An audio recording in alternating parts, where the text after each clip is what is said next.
আর সকালে হঠাৎ করেই একটু বাইরে বেরোতে হয়েছিল।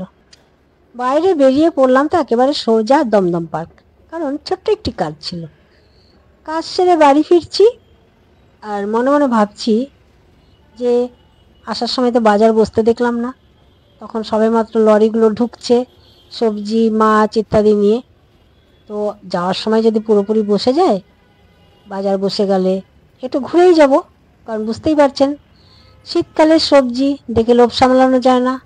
প্রচুর সবজি, টাটকা সবজি, তার সাথে মাছ তো কথাই নেই।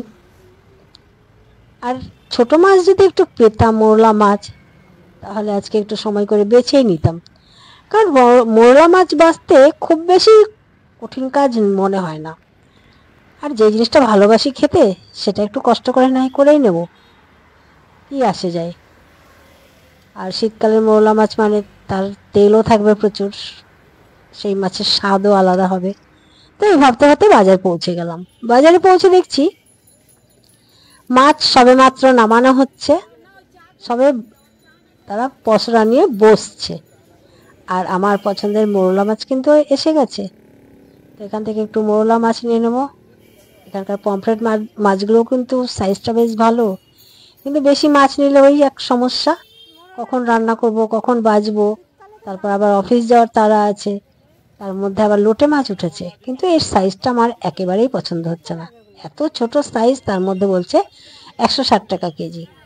160 টাকা কেজি দিয়ে এত ছোট মাছ কেনা একেবারে অসম্ভব, তো নিলাম না। সামান্য কিছু মোরলা মাছ নিয়েই ফিরতে হলো। আবার একটু সবজিও কিনতে হবে, সেগুলো আবার ধুয়ে ধুয়ে ফ্রিজে রাখবার পালা আছে। তো এত কিছু কাজ একসাথে সারতে হবে বলে কিছু নিলাম না। এবার চলে এলাম সবজি বাজারে।